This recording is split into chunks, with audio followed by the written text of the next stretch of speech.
In the mid-90s, with The Simpsons at the peak of its popularity, and still a few years away from its eventual death, spoiler alert, Fox approached Matt Groening to create a new series for the network. Having already dissected the American family with The Simpsons, Matt Groening wanted to create a show that embodied everything he loved about the science fiction genre. He enlisted the help of David S. Cohen, also known as David X. Cohen, who was then a writer-producer on The Simpsons. What they created became Futurama, named after an exhibit and ride at the 1939 New York World's Fair, which presented a possible model of the world 20 years into the future. Futurama follows the adventures of slacker Philip J. Fry, who is cryogenically frozen and revived 1,000 years later in New York, as he travels the galaxy as a delivery boy alongside Leela, Bender, and the rest of the Planet Express crew. Now, it'd be easy to compare Futurama to The Simpsons. After all, they both share a number of creative staff, an artistic style, and a sense of humor, but it's where Futurama differs from The Simpsons that really highlights what makes the show so special. Futurama is a show heavily rooted in science. Hail science! And I'm not talking about the surface-level science jargon that can be found in any piece of science fiction. Futurama is bursting with equations, theorems, and scenarios that are based on actual science. You can watch any episode and see main storylines, or tiny details in the background that point to the writer's enthusiasm and passion for science and mathematics. Futurama is often touted for having one of the most highly educated writing staffs ever assembled. Here's just a few of their academic resumes. Ken Keeler has a PhD in applied mathematics, Bill Odenkirk has a PhD in inorganic chemistry, Jeff Westbrook has a PhD in computer science, J. Stewart Burns has a master's degree in mathematics, and David Cohen has a master's degree in computer science.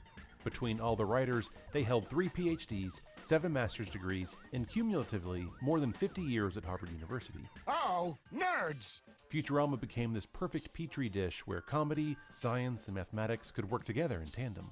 A number of storylines revolved around high-concept ideas like space travel, time travel, parallel universes, reanimation, alien life, and artificial intelligence. For instance, the episode The Farnsworth Parabox, where Professor Farnsworth creates a parallel universe in a box, is backed by string theory, a theoretical framework in quantum mechanics that envisions multiple dimensions and possible parallel universes. There's also the episode Benderama, where Bender makes 2 smaller copies of himself, and then the smaller Benders make their own copies in an infinite series until all of Earth's resources are threatened. This scenario is actually based on a doomsday scenario referred to as Grey Goo. What's with the gray goo?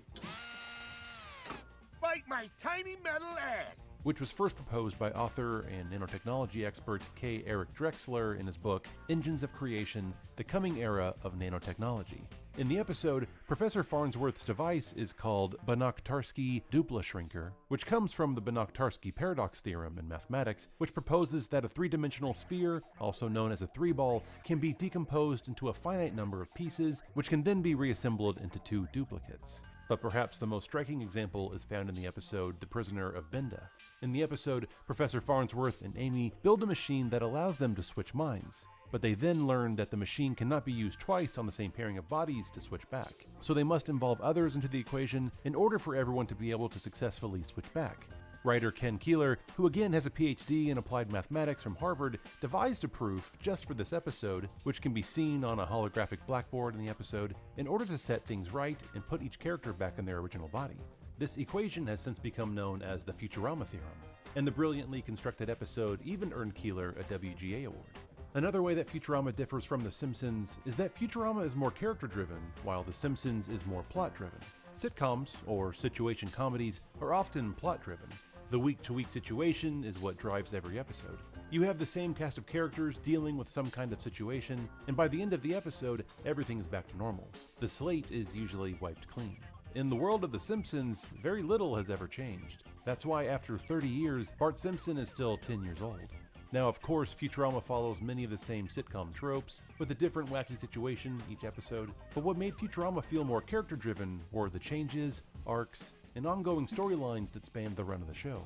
Fry coping with the loss of his loved ones back in the 20th century, Fry and Leela's romantic relationship, Leela's origin and parents, and even the real reason why Fry was cryogenically frozen were some of the storylines that spanned episodes and entire seasons. Taking time to thoroughly examine these situations from a character perspective. Dude, this is getting me so hyped for Futurama, bro. Like, I forget Fry's own grandfather, dude. Oh my god, dude. Damn, I want to watch some Futurama right now. Fuck me, bro. Created surprisingly emotional and heartfelt episodes. I'm naming you Philip J. Fry in honor of my little brother, who I miss every day. If you ask someone to name their favorite Futurama episodes, you'd almost universally hear the episodes Luck of the Fryrish and Jurassic Bark mentioned at the top of the list. And that's because of the emotional resonance that was built up by the characters, specifically Fry. On the surface, Fry just seemed like another typical one-note dumb character. I'll show ye. But the writers, along with voice actor Billy West, were able to create a multifaceted character that had the capacity to grieve loss and thoughtfully reflect on the important relationships in his life. The Devil's Hands or Idle Playthings is a perfect example of the heartfelt, emotional resonance that Futurama was able to employ. Please don't stop playing, Fry. I want to hear how it ends.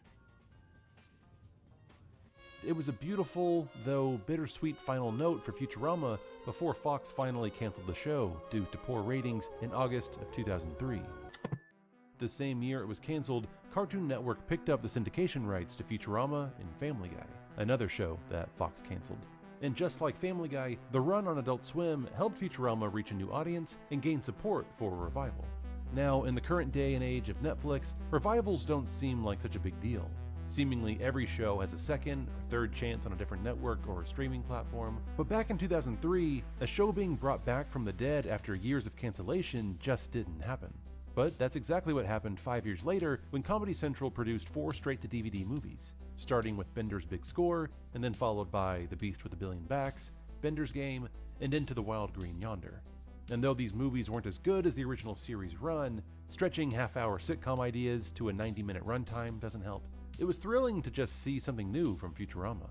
And after the 4 direct-to-DVD movies, Futurama finally returned to television over at Comedy Central in 2010. But with some of the original writing staff having left the show, and the loss of creative momentum over years of cancellation, Futurama just never seemed to regain the same consistency of excellence week in and week out, like the seasons over at Fox. A lot of the storylines began to retread on tired ground. It's the writing staff, man. It's always the writers, dude. When you got like, what was it, 7 masters and 3 PhDs, like, yeah, dude, like you're so overqualified. I can't afford to have y'all be writers for long term. Like, I can't afford y'all too good. Like, I gotta go. Like, it was never gonna be, honestly. Or were just an amalgamation of scattered thoughts and ideas thrown together. And even though Futurama continued to do what all good science fiction does by using the future to shine a light on issues of today, the satire in the later seasons came off more heavy-handed than the nuanced approach of the earlier seasons. Some of the lowest lows were in the 3-parter episodes like the Futurama Holiday Spectacular, Naturama, and Saturday Morning Fun Pit. Really, any one of these episodes could serve as the day Futurama died. They were the complete opposite of what made Futurama special. They were more plot-driven, with sitcom tropes that were kind of meaningless, as opposed to character-driven, with emotional resonance that mattered to the world of the show. The final 2 seasons were marred with mediocre episodes, but there were still fantastic episodes sprinkled throughout that highlighted Futurama's best attributes. The episodes The Late Philip J. Fry, Game of Tones, and Meanwhile are some of the best episodes of the entire series, and that's because they were able to balance science fiction elements with emotional resonance from the characters. And just like The Devil's Hands or Idle Playthings, Meanwhile served as another elegant ending for the series, bringing the core relationship of the show to an emotional and satisfying conclusion. It feels a little more final to me. I think we really hit the right tone, at least for what I was looking for on this most recent last episode ever, Meanwhile. It's a somewhat crazy time travel story that involves a lot of very short trips, 10 seconds back in time, over and over again, but at the same time, it's a very touching story about Fry and Leela. It strikes a very nice tone, a balance between crazy sci-fi and actual emotion. If it really is the last episode ever, and I think it will be, then I feel pretty proud of how it ended.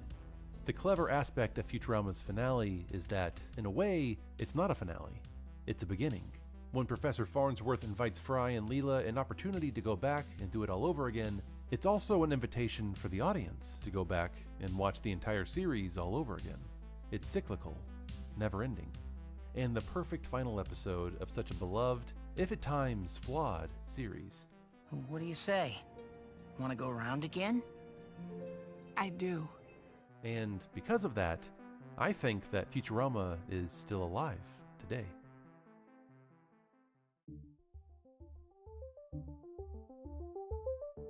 Hey everyone, thanks so much for watching this video. I really hope you enjoyed it.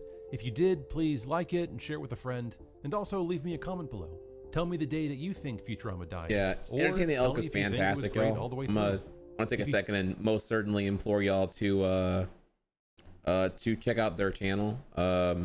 Super low key here. Only I say only, way more than me here. Only 265,000 subscribers. I say that because he's like making content that's like, to me, way worthy of way more than that. So I do encourage you to give the video a view, give it a like, subscribe to stuff. I mean, he has, if you enjoyed that one, his like the day that Family Guy and Simpsons died are great analysis on those video essays on those series right there. But yeah, I have to man, I hate to give you all the cliche here, but yeah, Jurassic Bark always fucks me up.